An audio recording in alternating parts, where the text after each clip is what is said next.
Jangan banyak ngeluh. Jangan banyak ngeluh. Dulu mungkin di awal kalau dicaci orang, waduh, hatinya itu mangkel. Mangkel. Pinginnya itu bales. Masih awal-awal. Masih pemula.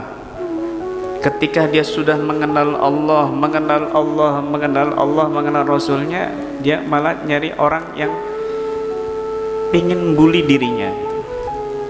Ya Allah, hidup kok kayak gini, nggak ada yang bully saya. Kok tenang-tenang aja hidup saya ini, nggak ada yang fitnah saya. Pasti begitu nanti kalau sudah melangkah lebih tinggi lagi. Maksudnya dia melihat orang yang membuli dirinya itu senyum, nggak sakit hati. Kenapa? Makhluknya Allah.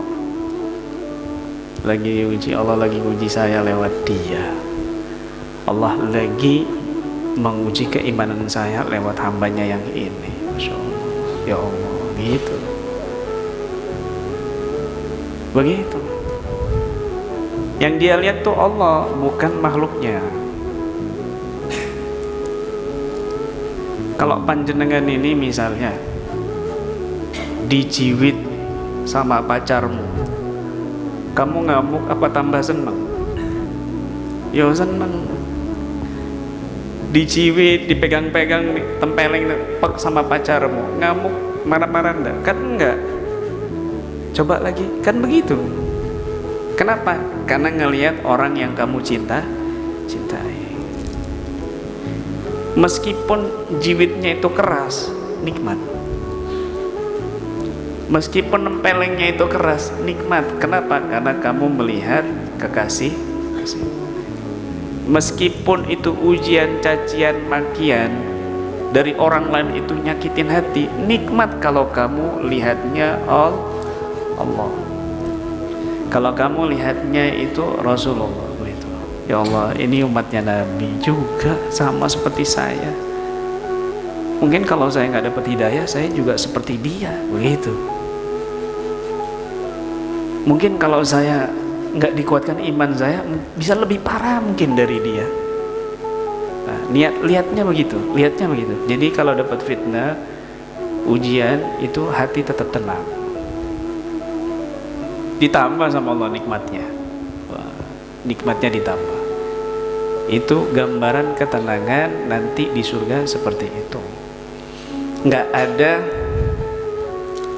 rasa sakit di hati, dengki, itu nggak ada sama sekali. Allah berfirman dalam Al-Quran, wa naza'na ma fi sudurihim min ghillin ikhwanan ala sururim mutaqabilin. Dan kami cabut ma fi sudurihim, apa yang ada di hati mereka penduduk surga, min ghillin, sedikit pun dari segala jenis macam kedengkian di hati. Jadi nggak ada dengki, iri hati, sombong, dendam, nggak ada. Allah cabut.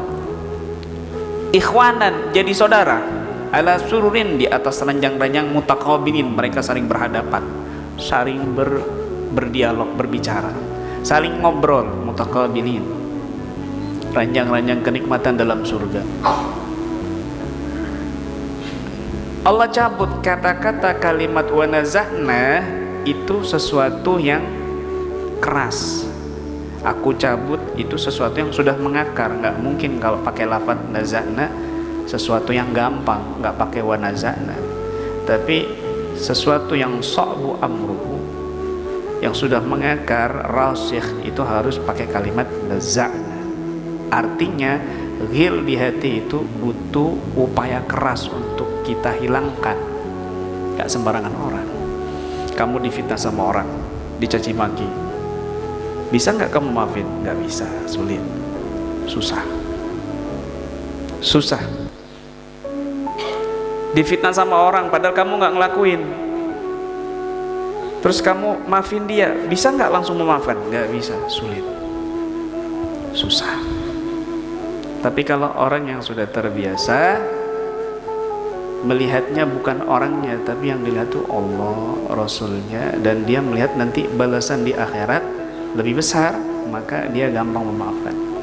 Bahkan sebelum dia minta maaf sudah dimaafkan. Gitu. Ya. Ibrahim bin Adham pernah ditanya, ya Syekh, aku mau tanya, kondisi apa saja yang kamu merasakan nikmat luar biasa? Ada 3 hal kata beliau, yaitu ketika aku mampir kelelahan di masjid, aku tidur-tiduran di halaman masjid, tiba-tiba aku diusir sama penjaga masjid. Kondisi itulah yang sangat aku rasakan nikmatnya luar biasa, merasa nafsuku itu tunduk, letih, terhina. Aku bisa hinakan, nih rasain kamu ya, nih kamu ini makhluk terhina. Aku bisa demikian sama nafsuku. Yang kedua, kondisi di saat ada orang bertanya, tentara bertanya, di mana kampung halaman? Kamu lurus, nanti belok kanan, itu kampung halaman. Kemudian beliau berjalan lagi, tiba-tiba dipukul dari belakang, diantemi sampai benjut semua mukanya. Kemudian orang itu pergi. Itulah kondisi yang sangat nikmat sekali aku rasakan. Ketika ada orang, kamu mukul dia, iya, itu seorang wali, itu seorang soleh, imam besar, Syekh Ibrahim bin Adham. Akhirnya tentara itu datang dan minta maaf. Kata beliau, sebelum kamu minta maaf, aku sudah maafkan kamu di saat kamu memukuliku. Lah kok bisa? Karena ketika kamu memukuliku, mendolimiku, aku mendapat pahala. Dengan sebabmu aku dapatkan pahala. Kenapa aku biarkan kamu dapat dosa? Kenapa aku biarkan kamu masuk neraka sedangkan aku masuk surga sebab kamu? Maka aku maafkan kamu sebelum kamu minta maaf. Yang ketiga saya lupa. Masya Allah. Jadi orang-orang yang terlatih hatinya itu mudah, ringan, dan memaafkan. Ya. Makanya gambaran penduduk ahli surga itu, dia itu kalau berantem gak nyampe sejam udah memaafkan. Ya, suami istri berantem, itu kepinginnya itu selesai. Ini hati yang luar biasa. Tapi kalau dua-duanya saling diam-diaman, gak kepingin selesai, sampai berhari-hari, ini hatinya dua-duanya ini rusak, kotor. Tapi kalau ada suami istri berantem, meskipun perkaranya itu ringan apalagi besar, itu ngalah suaminya, ngerayu istrinya, yang penting cepat damai. Ini bagus suaminya, hatinya lembut. Begitu. Sama orang juga demikian, sama tetangga juga demikian, enggak berlama-lama dia. Enggak berlama-lama.